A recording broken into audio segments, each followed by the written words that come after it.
I'm going to read for our consideration the 8th Psalm, Psalm number 8. O Lord, our Lord, how excellent is thy name in all the earth, who hast set thy glory above the heavens. Out of the mouth of babes and sucklings hast thou ordained strength because of thine enemies, that thou mightest still the enemy and the avenger.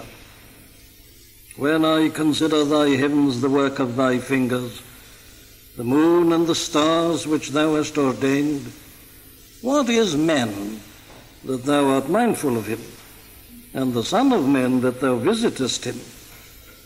For thou hast made him a little lower than the angels, and hast crowned him with glory and honor. Thou madest him to have dominion over the works of thy hands. Thou hast put all things under his feet, all sheep and oxen, yea, and the beasts of the field, the fowl of the air, and the fish of the sea, and whatsoever passeth through the paths of the seas.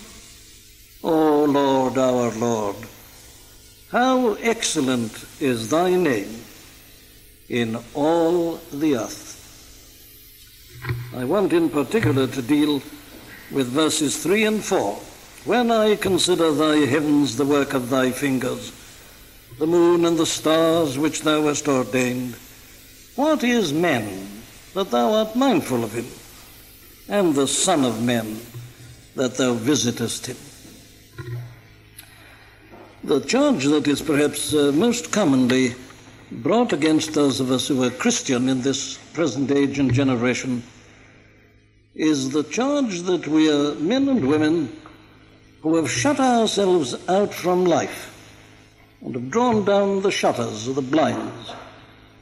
And while great and momentous and marvelous things are happening in the world round and about us, we seem to be quite unaware of them, quite uninterested in them, and simply spend our time in contemplating the condition of our own little souls. I think you'll agree that that is the charge that is commonly brought today against all of us who claim to be Christian. It's sometimes put in terms that we're unintelligent, and that while these tremendous developments, scientific, technological, and so on, are taking place round and about us, they seem to be passing us by, and we don't seem to realize the greatness and the significance of the things that are happening. Now I want to deal with that whole attitude towards the Christian faith and to the Christian individual in terms of the message of this old psalm, Psalm number 8. And what I want to try to show you is this, that this view of the Christian is completely and entirely wrong. But I don't want to stop at that which is negative.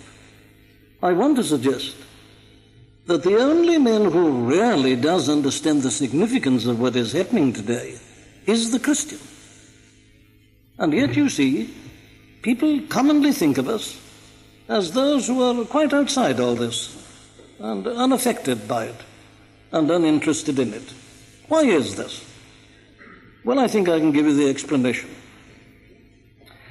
The people who are not Christian think that we don't think, for the one reason that we don't think in the same way as they think. And because we don't think as they think, they come to the conclusion that we don't think at all. Whereas in reality, I want to try to show you that the only man who really does think today and understand what's happening in our world is the Christian. What's the difference between these two types of thinking? Well, I can tell you. The man who's not a Christian is governed in his thinking by what he reads in his newspaper, what he sees on his television, what he hears on the radio, and what he may read a little beyond that in science and philosophy and so on.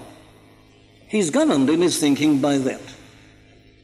And speaking generally of men and women, their thinking, I think I can show you, is a superficial one. They see the news, they hear something, they get very excited about it, but they've probably forgotten it by tomorrow.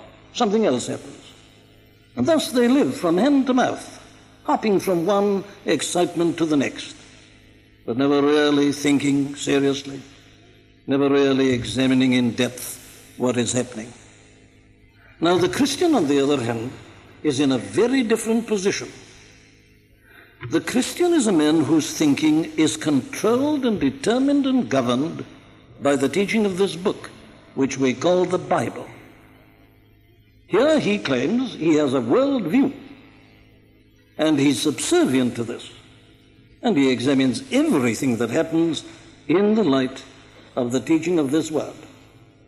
So that the big difference I want to show you between the non-Christian thinking and the Christian thinking is this: that the Christian thinks deeply. He doesn't merely react superficially. He examines things and he draws conclusions. Now, it's all put to us here very perfectly in this third verse of this psalm. The psalmist doesn't merely look up at the sun and the moon and the stars. He considers them. When I consider, he says, and immediately, you see, you're introduced to a term and to a category that suggests depth. He doesn't merely take a casual glance and react superficially. He looks at, he ponders, he meditates upon, he examines, he considers. Now here, you see, is the indication of depth. But he doesn't merely stop at that. He goes on to ask questions. Not a mere superficial reaction, but having considered the moon and the stars in this way, he asks this question: what is man that thou art mindful of him? Or the son of man that thou visitest him? He doesn't merely stop at the thing itself. He works it out, considers its implications, and begins to reason. And he ultimately arrives at certain most profound conclusions. Now that is my claim for the Christian faith and the position of the Christian man, that he is the only person in the modern world who really does think and understands the significance of what is happening. And as I say, I want to do that with you, not only in terms of the teaching of this old 8th Psalm, I want to do it also in very modern terms. I want to do it in the light of these extraordinary things that are happening today in the realm of technology.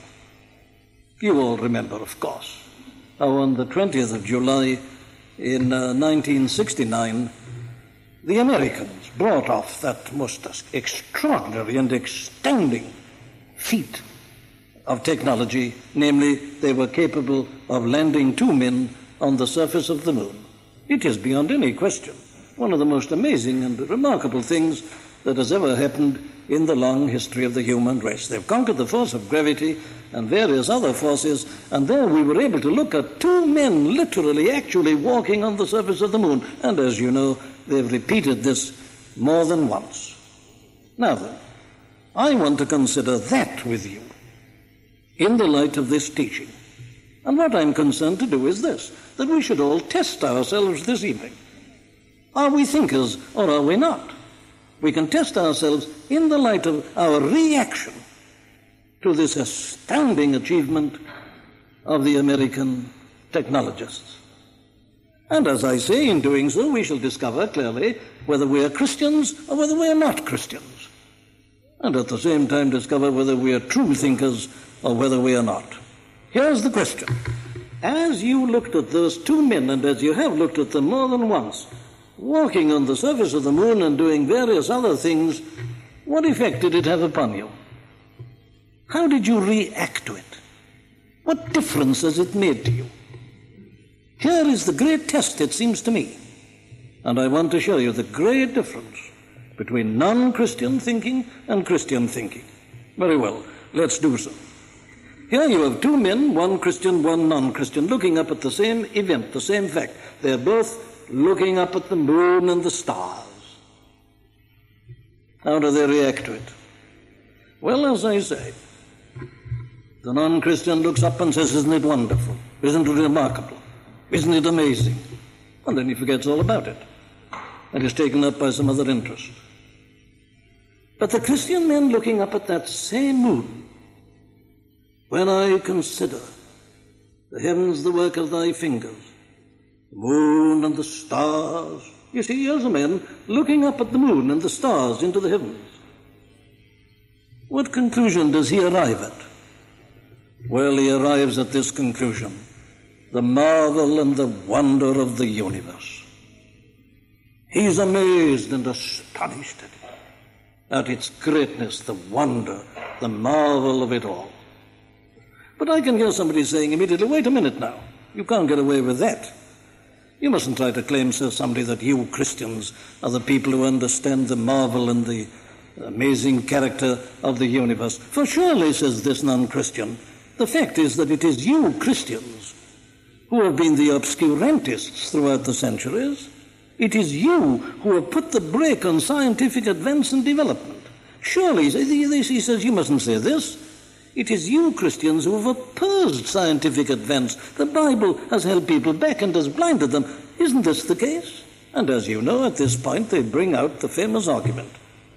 They remind us of how the church opposed and rejected the findings of Copernicus and especially Galileo.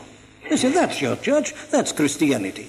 Here was a true scientist making his observations, arriving at his conclusions, making his wonderful discoveries, and the church persecuted him.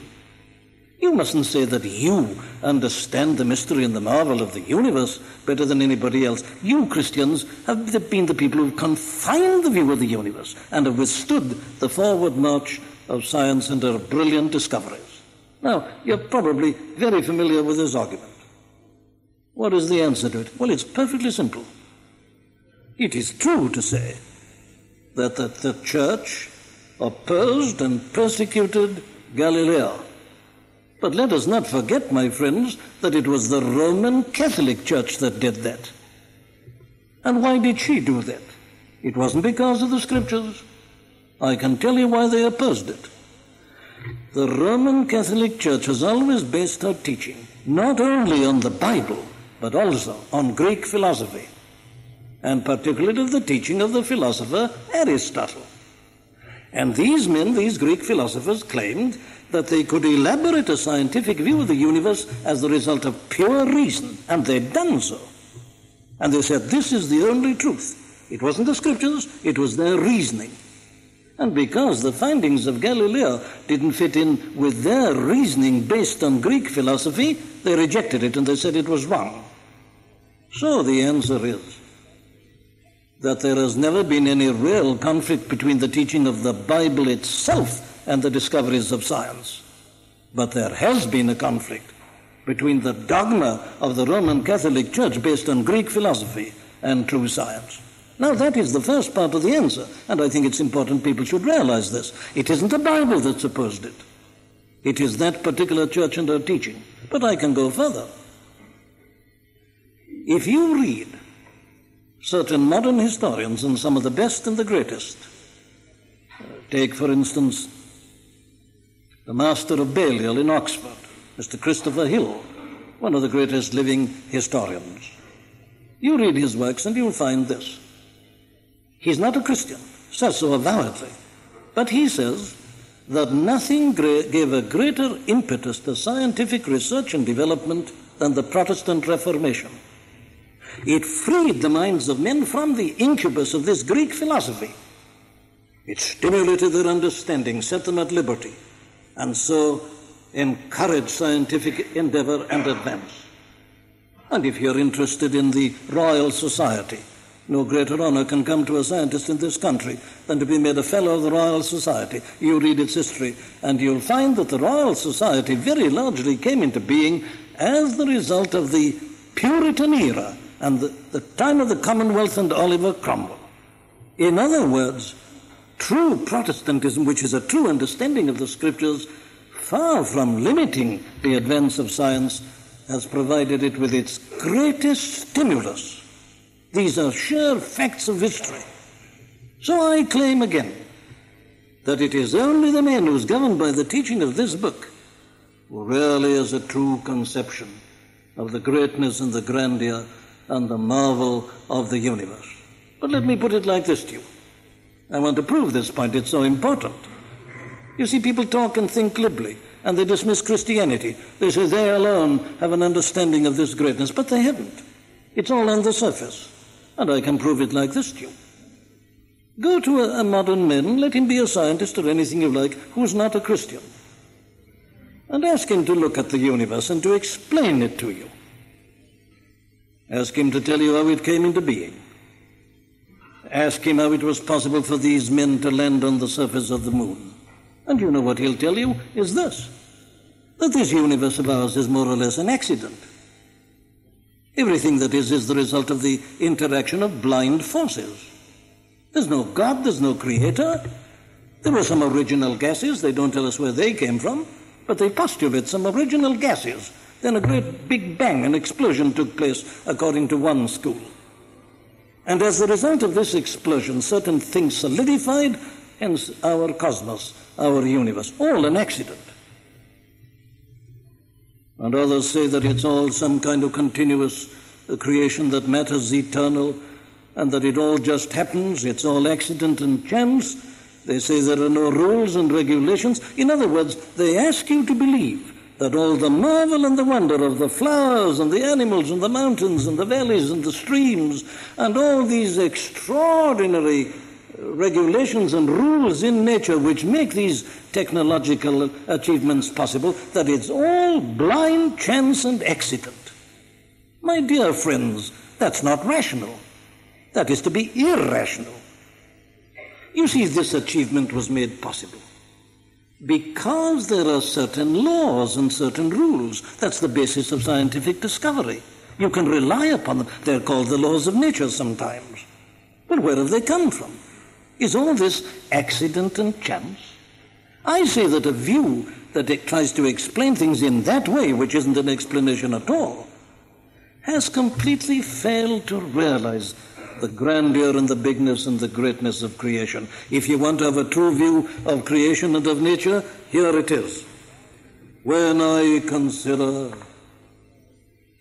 thy heavens, the work of thy fingers. Here's the explanation. The moon and the stars which thou hast ordained, not accident and chance, but a great designer, a great artificer. And as you know, there have been great scientists who've come to this conclusion. You remember the late Sir James Jeans was honest enough to admit at the end of a long life that he'd come to this conclusion. He said his scientific work alone had driven him to this conclusion, that there must be a great mind at the back of the universe. And he said another thing, that God must be a great mathematician. The minuteness of the detail and its absolute perfection, how you can rely upon it all. And did you know this, my friends? If this planet on which you and I live were only a very small fraction of distance nearer to the sun, we'd all burn up immediately. If it were the same small distance further away from the sun, we'd freeze up immediately. It's at the exact right point to make life possible. And then this achievement of landing men on the moon, do you know it's due to this? Because the angle of the moon to the earth is the particular one it is. It wouldn't be possible otherwise.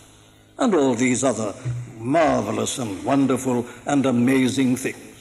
And yet the men of the world, the non-Christian, asks us to believe it's all accident and chance. I say it's a sheer impossibility. I've sometimes put it like this, that if I had no other reason for believing in God, this has been enough for me.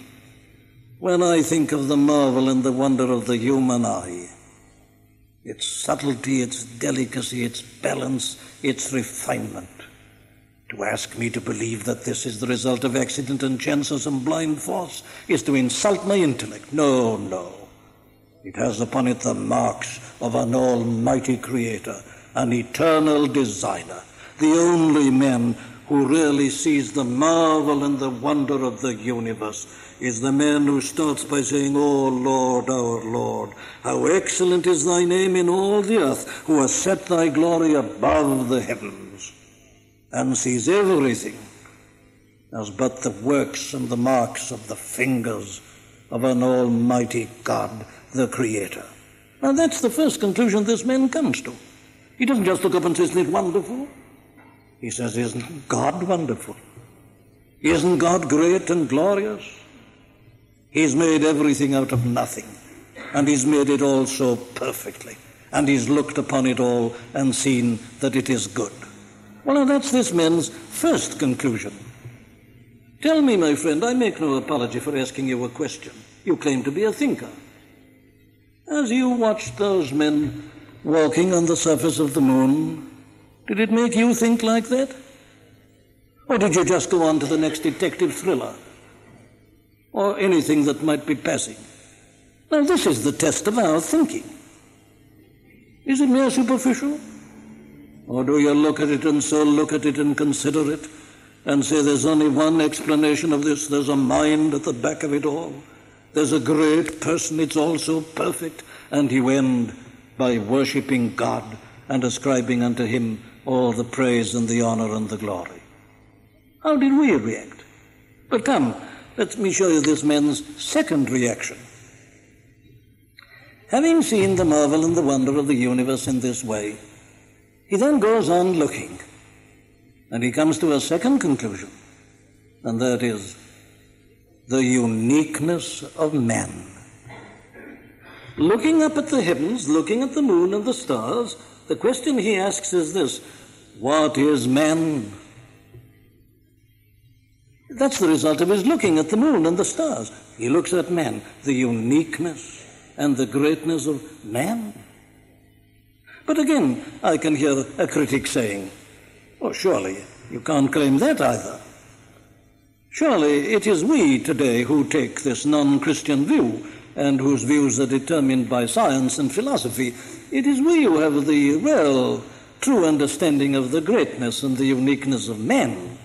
Surely, says the critic, the effect of Christianity has been to make man a very little creature, but we've seen his ability and power. Why, look at his technological achievement. Here is man. This is it. Here's man showing his greatness. But again, you see, that's only on the surface. The man of the world looks up at this and he says, isn't man wonderful? Then he forgets all about it and goes on, as I say, to something else. But you know, the only person who really sees and understands the uniqueness and the bigness of men is this Christian man. And he sees it very clearly. Here he sees this vast universe.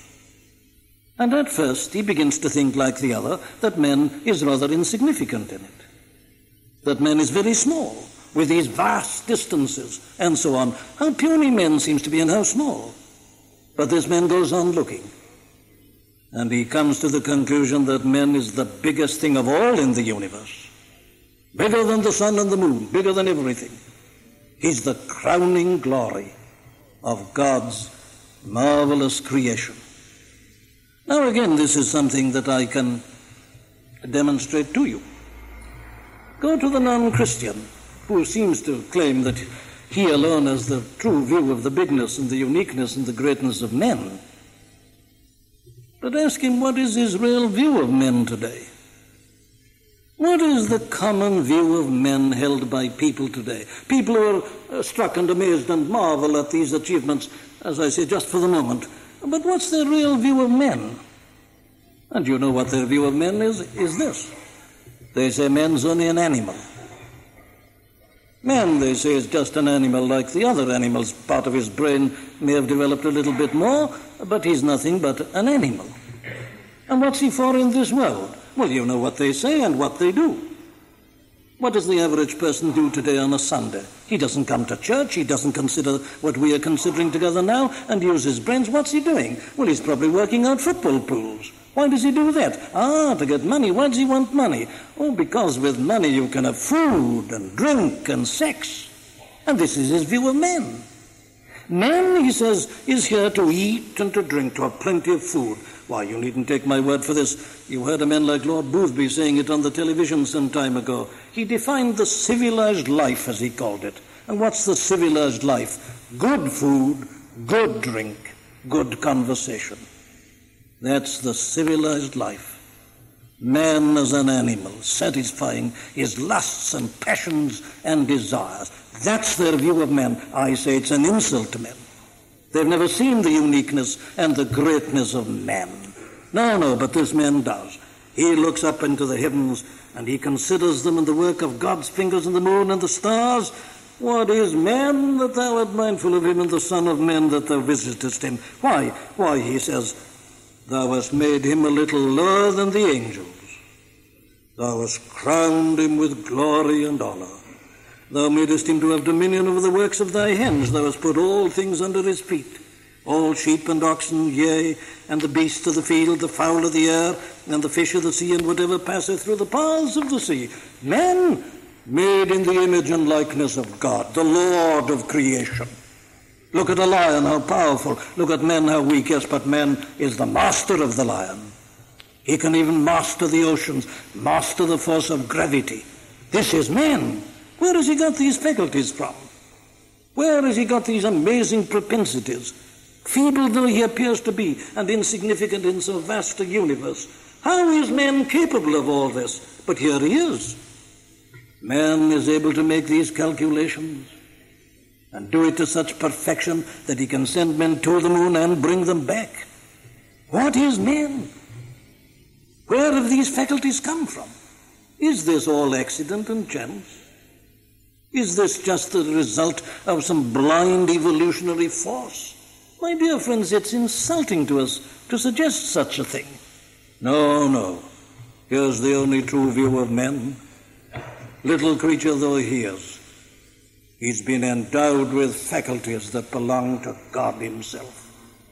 Made in the image and likeness of God, given a mind and a reason and an understanding, able to look on at himself objectively, able to judge and evaluate himself, able to criticize himself, able to condemn himself. Man, he's the biggest creature in the whole universe.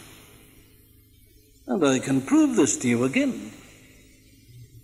You know, there was a time until comparatively recently when we used to be told very dogmatically that we Christians were making too much about this world and this little planet. And you think, they say, that you are the only people in the cosmos. There are people, they say, living on Mars and probably on other planets, that some even believe there were people living on the moon at one time. Have you noticed the change recently? You don't hear very much about the people on Mars now, do you? Because their own investigations have shown them that there are no people there. They couldn't live there. And I'm not venturing into the dangerous realm of prophecy when I say here dogmatically from this pulpit tonight that they will never find any sentient life on any other planet. This planet is the most important thing in the cosmos. Why? Because man is in it. And it is to this planet that God sent his only begotten Son, because man dwells in it. And man is the biggest creature, the biggest thing in the whole cosmos. Bigger than these planets, because he can arrive at them, and he can use them, and so on. Now, it is only the Christian who arrives at this conclusion. Shall I ask another question? When you looked up at the moon and saw these men walking on it, did it make you think of the greatness of men? Did it make you realize that you'd got a soul within you? That you've been made in the image and likeness of God? That you're not just a creature here to indulge your passions and lusts, but that there is that in you, because you're made in the image and likeness of God, which makes you the Lord of creation, a little lower than the angels, in correspondence and communion with God. My friends, do we think? Or do we just react on the surface? Say, isn't it marvelous? Isn't that wonderful? Without realizing how wonderful he is, and that he is so because he is made in the image and likeness of God. Well, there's this man's second conclusion. Let me hurry to a third. His third conclusion is this one. The problem and the tragedy of men. Here he is, when I consider thy heavens, the work of thy fingers, the moon and the stars which thou hast ordained, what is man? That thou art mindful of him, and the Son of Man that thou visitest him. What's he mean? Well, you see, what happened was this. Here is this man looking up, and he sees all this greatness and marvel, and he realizes what God made man to be, the Lord of creation. And then he looked at life, he looked at the world, and he looked at himself.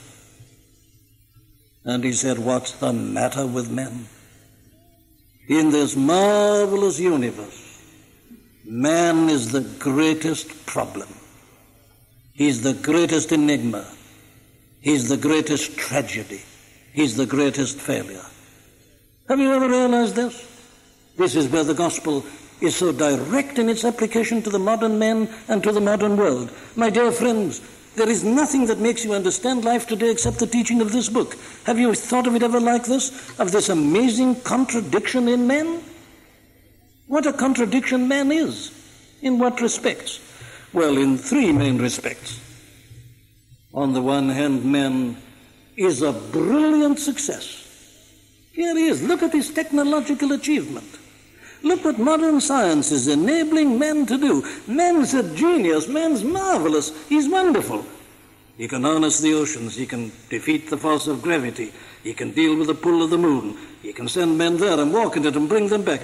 Amazing. Look at the brilliance of it all. And yet, listen to the news tonight. Look at your headlines in your evening paper. And what you find, the failure and the tragedy of men. I'm not saying this, it's there. And here's the contradiction, and here is the problem. Take these astronauts. You've read about them, and this is what you've read. In order to make that brilliant success possible, these men have undergone a most rigorous and rigid training. They've gone without too much food, they've gone without alcoholic drink, they've stopped smoking, they haven't slept with their wives, let's be plain and clear. They've denied themselves things in order to make this great achievement possible. Well then, I ask, why doesn't modern man do the same in order to make life decent and possible? Why doesn't he exercise the same discipline in his married relationship? Why doesn't he exercise the same discipline in the matter of industrial disputes or political disputes? Why are they fighting in Northern Ireland and in other parts of the world? If man has got this tremendous capacity for discipline and for exercising control and bringing about brilliant achievements, why doesn't he do it in the most important thing of all, namely living with himself, with his wife and family, with his neighbors, and with other countries? Isn't that the problem?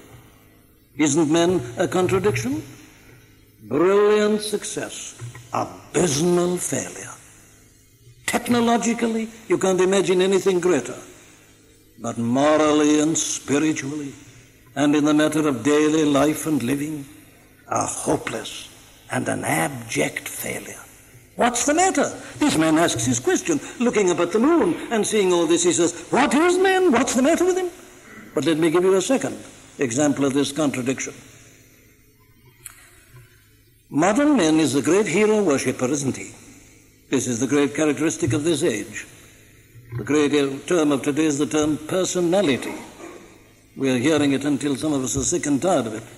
We hear about television personalities. It seems to me to mean the absence of personality, but that doesn't matter. But television personality. And people will stand, just have a passing glimpse of a television personality or a film star or somebody who's in the news, interested in great people. They'll stand in the rain and get wet to see a great personality. Hero worshippers. All right, there's nothing wrong in this. But this is what I don't understand. If modern man is so interested in great personalities, why isn't he interested in the greatest personality that this world has ever seen? Why isn't he interested in Jesus Christ, the Son of God? You ask him to look at him, he says, I couldn't care less. He turns away. And if he mentions the name, it's as an oath or as a curse. This is a contradiction, my friends. If we are really interested in great big people and outstanding personalities, why not look at him who towers over all? Jesus of Nazareth, the Son of God. Man's a contradiction. And another one. He's interested in great events. You know this, don't you? This is characteristic of the modern man. Always excited about some thrilling news. And these newscasters, they try to make it still more exciting. Everything's uttered in a staccato voice. and everything is urgent, marvelous, something's happening, something dramatic, and we're all interested. This is characteristic of the modern men. And here again you see this self-same contradiction, don't you? I happened personally to be in America on July the 20th, 1969, and I'll never forget it as long as I live, the tension and the excitement. But what I will never forget was the morning newspapers on the Monday morning, July the 21st. There in bold type on the left-hand side of the front page of these papers was, of course, the pictures of the men walking on the moon, and the achievement and the marvel and the wonder of it all. But yes, in equally prominent type on the right-hand side of the same front page of the same paper, there were bold headlines about the indiscretions of a certain well-known politician in America, and some poor girl had been drowned in a stream in a lake. Same paper. Brilliant achievement, failure. But you see, when you ask them if they're so interested in events and happenings and things that take place, if you say to them, well, now then, come along, this is good.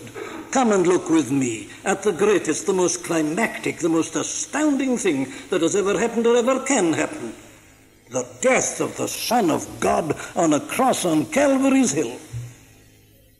They're not interested. They won't look at him. They turn away. What is man? What's the matter with men? Why this contradiction between the brilliant success and the abject failure? Why so inconsistent with himself? What is man? What's the matter? Tell me, my friends, when you looked at those men walking on the surface of the moon, and you've done so many times, has it made you ask this question? Have you said to yourself, well, if man is capable of that and is so brilliant, why is our world as it is? Why is there so much unhappiness? Why is there infidelity, promiscuity, permissiveness, drug addiction? Why is man in such an agony? Why is he such a failure? What's the matter with men? Did you ask that question? If you didn't, you're not a thinker. You're merely a superficial reactor. It is only the teaching of this book that really makes us think. And when you face this problem of the tragedy of men, it is here alone you get an explanation of it. Go to the world, go to the scientist, philosopher, anybody who's not a Christian, and ask him to explain the enigma of men and the contradiction at the center of man's being at the present time. He can't explain it. It's all accident and chance. He may get better, he may not get better. He doesn't know. He has no understanding. If you want an explanation of this contradictory principle in the nature of men, you've got to come to this book. And here it is. God made man in his own image and likeness. He made him perfect. Why is the world as it is?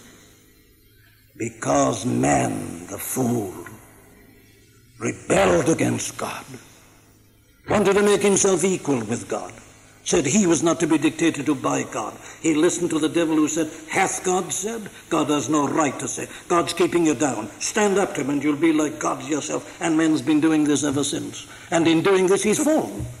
And he's become a slave of lusts and passions, a slave of the god of this world, the devil. And here he is. It is the only adequate explanation of our world tonight. Have you pondered this? Why is it that man who is so brilliant can be such a failure? Why is the world as it is in view of what man is capable of? There's only one answer. It is sin. Man is fallen. His faculties are vitiated. They're twisted and perverted. And though he may gain vast knowledge, he can't control himself, and he's governed more by lusts and passions and instincts than he is by his reason and understanding. What is man? And there's only one answer. He's a sinner. He's a rebel against God. He's a fool, for he's pitting himself against the eternal and the everlasting God. But thank God, we can go on to my fourth and my last point. All this, you see, is the result of this man looking up at the moon and the stars. That's all he was doing. When I consider thy heavens, the work of thy fingers, the moon and the stars which thou hast ordained, what is man? What's the matter with men? But thank God he doesn't stop until he arrives at the most wonderful conclusion of all. He's seen the tragedy and the failure of men. but he also sees the only hope for men, the only hope. And my dear friends, I'm in this pulpit tonight because I know this to be the truth. There is only one hope for men at this moment. It's not in politics, it's not in science, it's not in philosophy, it's not in education. There is only one hope for men. What is it? Here it is. What is man?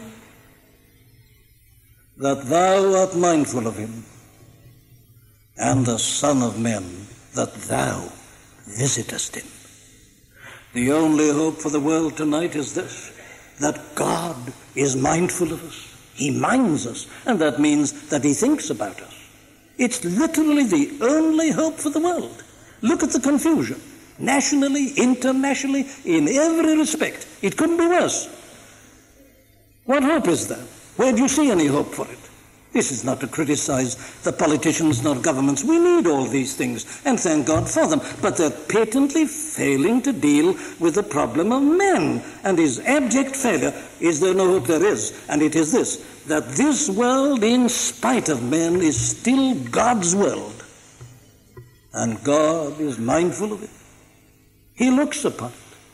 His mind is set upon it. He's concerned about it. And this is the whole message of the Bible, and especially the New Testament and the Christian gospel of salvation. God so loved the world that he gave his only begotten Son, sent him into the world, and even more, that we might be rescued and redeemed. That thou art mindful of it, and the Son of Man, that thou visitest him. My dear friend, the only hope for the world tonight is, I say, that it is still God's world. He's not abandoned it. He's not going to abandon it. He's not going to allow the devil to have the final victory. He's not going to let his glorious creation and cosmos go out in utter confusion and failure and disaster. No, no. He's going to redeem it. And the message of the Bible is that God has a great plan of redemption, a great purpose of salvation. And the Bible is the unfolding and the revelation of this. How he started away at the beginning by giving a promise even in the Garden of Eden that the seed of the woman shall bruise the serpent's head.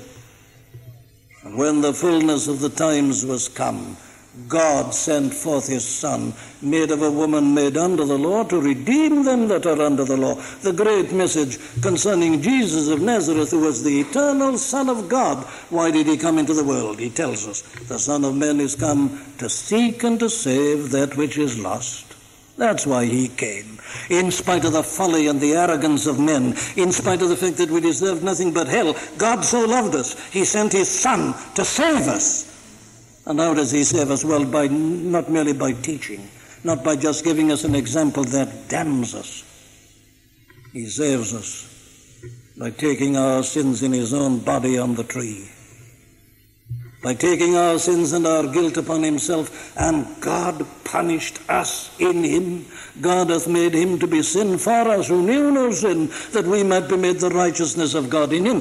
God was in Christ, reconciling the world unto himself, not imputing their trespasses. And this is the great message, that God has visited and redeemed his people by sending his Son even to the death of the cross, the grave, and then the glory of the resurrection. Delivered for our offenses, raised again for our justification. That's the message. And it is literally the only hope in the world tonight. Here is the only way of forgiveness. Here is the way of a new birth, a new start, a new beginning, a new nature. Everything that we heard in the reading from 1 Corinthians 2. The spiritual understanding.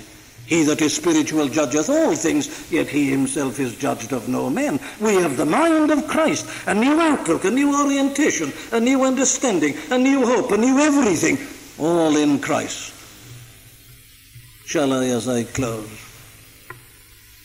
put that old message of Jesus and his love, of God's redeeming love to us in Christ. Shall I end by putting that to you in very modern form, in very modern dress? This is the age, isn't it, of astronauts and of launchings. You know, we've heard of them and we go on hearing the further proposals. Great preparations are made. The day comes, men step into the capsule, it's sealed, and they're launched. The rocket is set off, and off they go, and on and on and on. Eventually they land on the surface of the moon. Launchings. It's the age of launchings. And we're all familiar with it. Do you know what this gospel message is? I can tell you. The only hope for this world tonight, or for any individual in it, is that there was once a great launching, not from earth to heaven, but from heaven to earth. When the fullness of the times was come, God sent forth his Son, launched his Son from heaven. How did he do it? He put him into a capsule, the womb of the Virgin Mary. The everlasting Son of God entered into the capsule of the Virgin's womb. And he stepped out of it onto the face of this world in which you and I live, the incarnation. It was a launching. God launched him from heaven in the capsule. And he came out, and he walked on the face of this earth as those two men walked on the surface of the moon. Why did he do it? Why did he come for? They went to collect specimens, lumps of rock, dust, this and that, make their investigations and bring back reports. Why did the Son of God enter into the Virgin's womb, into that little capsule, and enter onto the face of this earth and walk about it and endure the contradiction of sinners for some 33 years? Why did he do it all? The answer is not to make investigations. He came to make a way of salvation. And he did it, as I've told you, by taking our sins upon himself and bearing their punishment and dying our death there on the cross on Calvary's hill. Yes, but it meant his death. And they took down his body, and they buried it in a grave, and they rolled a stone over it and sealed it and put soldiers to guard it. Is this the end of the story? No, we wouldn't be here tonight if that were the end of the story. Do you know what happened? Another launching took place. There he is, as it were, encased in the tomb. And then God put the rocket of the resurrection beneath it. And he burst asunder the bands of death and arose triumphant o'er the grave. And having manifested himself for 40 days to chosen witnesses, he ascended. He passed through the heavens and went back and took his seat at the right hand of God in the glory everlasting. That's the only hope, the launchings of God. He launched him from heaven to earth. He launched him back from earth to heaven with a power that nothing could resist. All the enemies, all the devils and hell came to try to kill him and to hold him. They couldn't. It was impossible that he should be held even by the last enemy, death. Every enemy has been conquered, and he arose triumphant and ascended and took his seat. That's the message. That is the only hope for the world tonight. Everything else is failing round and about us. I'm not saying this. Read your papers. Look at life. And here is the only hope, that we can be reconciled to God, our sins forgiven. We receive a new nature. We become the children of God and have this everlasting hope and the help of the Spirit while we're left in this world. There's the message. But I can hear somebody saying, all right, that's very interesting for those people who are interested in preaching and so on, but what's it got to do with me? I'll tell you what it's got to do with you, my friend. There is a day coming in your story when you are going to be launched. And you can't evade it, you can't avoid it. As certainly as we're in this chapel at this moment, every one of us is going to be launched by the rocket of death from this world into the unknown, from time to eternity. And it's going to happen to every single one of us. And this is the question I ask. Have you made any preparations for this journey? You've read about the preparations made by the Americans and the astronauts, haven't you? They've worked for years on this. What were they doing? What's the meaning of these computers and all these calculations? Oh, I can tell you. You see, the heat generated by that rocket that sends off the capsule is so terrific. They've got to make sure that the capsule is able to resist it. Then off it goes. Then possible meteorites. the pull of gravity, the blazing heat of the sun. Can it stand up to it? They've had to make endless experiments. And to cater for all these possibilities, make these endless calculations. It's been amazing and astounding. Then the pull of the moon and so on. And then this delicate little section, you remember, into which they have to enter on the way back. It's all calculated to the smallest detail. That's why they get their brilliant successes. It's all the result of their meticulous and careful and detailed preparation. So I think I'm entitled to ask my question. Have you made your calculations? You are going to be launched. You are going to die. And after death, the judgment. Have you made your calculations?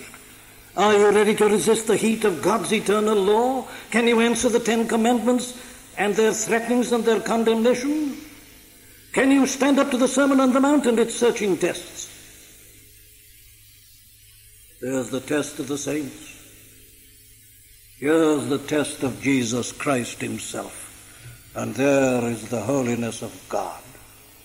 Have you made your calculations? Have you made your preparations? Have you got your answers? Have you catered for these certainties, not mere possibilities?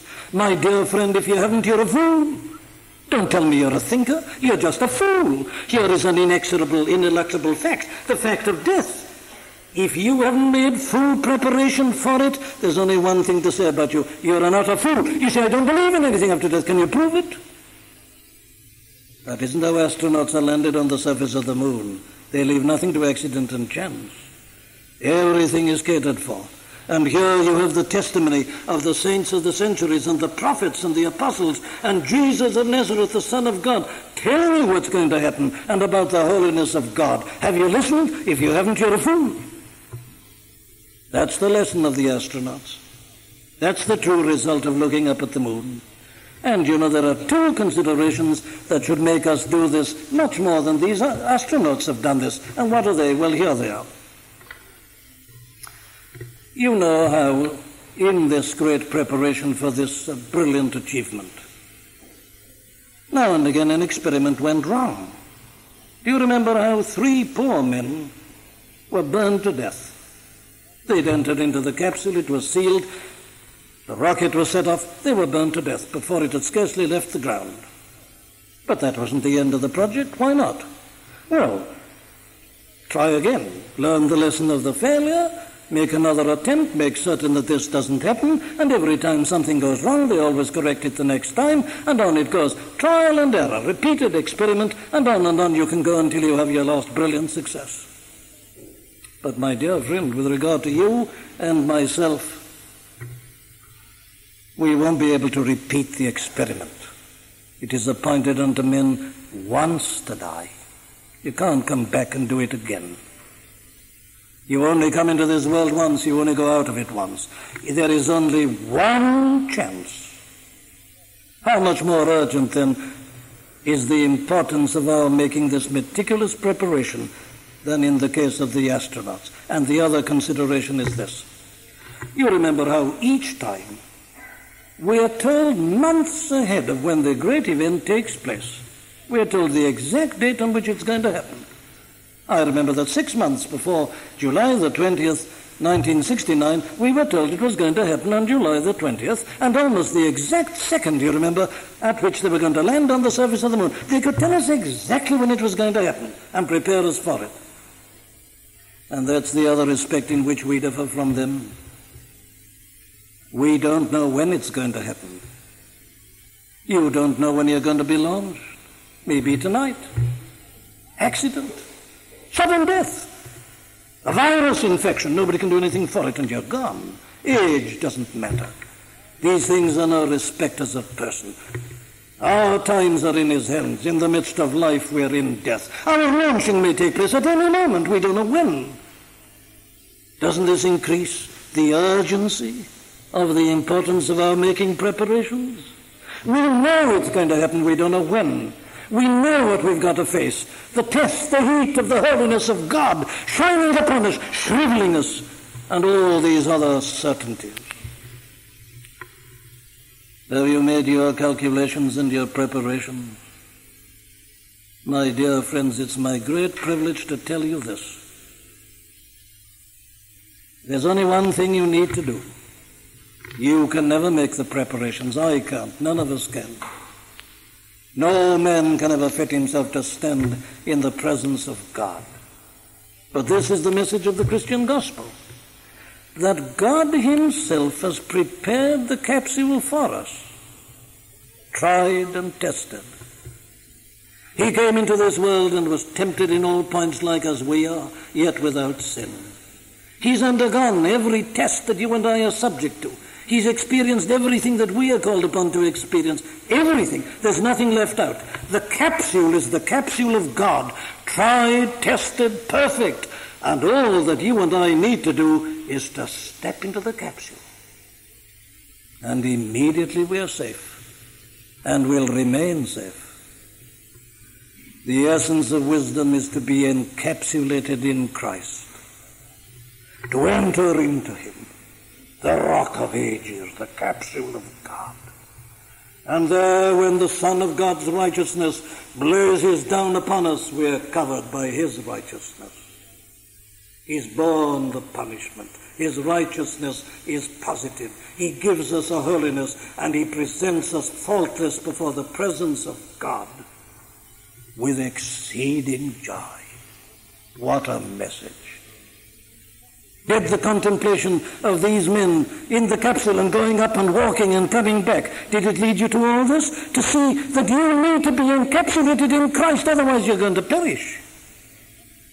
And did it lead you to enter into the capsule and to be safe in the arms of Jesus? You know, some of the great hymn writers have dealt with this and described it in a very marvelous manner. We're going to sing one of them in a moment. The great hymn of Augustus Toplady, Rock of Ages, cleft for me. Do you remember how he puts it? While I draw this fleeting breath, when mine eyes shall close in death, listen, when I soar through tracts unknown, the rocket's been set off, the capsule's going, soaring through tracts unknown, see thee on thy judgment throne, Rock of Ages, cleft for me. Let me hide myself in thee. Or take a contemporary, Thomas Olivers. The one a great Calvinist, the other a great Arminian, but common in their experience. Listen to old Thomas Olivers, secretary to John Wesley and so on. He puts it like this: he by himself hath sworn, I on his oath depend, I shall on eagle's wings upborne to heaven ascend. That's how he's going. Eagle's wings. That's his way of describing the capsule. Same idea. And you remember how a woman, writer of a hymn, puts it in her different way, but it's still always the same idea. All the way my Savior leads me. All the fullness of his love. Perfect rest to me is promised in my Father's house above. Then listen. When my spirit clothed immortal wings its flight to realms of day, ascending, going up in the capsule, wings its flight to realms of day, this shall be my endless story. Jesus led me all the way. My dear friend, are you in Christ, in God's capsule, saved and safe, in time, in death, and to all eternity? If you haven't arrived at this conclusion as the result of looking up at the heavens and the moon and the stars, you are not a thinker, you're a fool. Become wise. Believe on the Lord Jesus Christ, and thou shalt be saved and safe to all eternity. Amen. We do hope that you've been helped by the preaching of Dr. Martyn Lloyd-Jones. All of the sermons contained within the MLJ Trust audio library are now available for free download. You may share the sermons or broadcast them. However, because of international copyright, please be advised that we are asking first that these sermons never be offered for sale by a third party. And second, that these sermons will not be edited in any way for length or to use as audio clips. You can find our contact information on our website at mljtrust.org. That's mljtrust.org.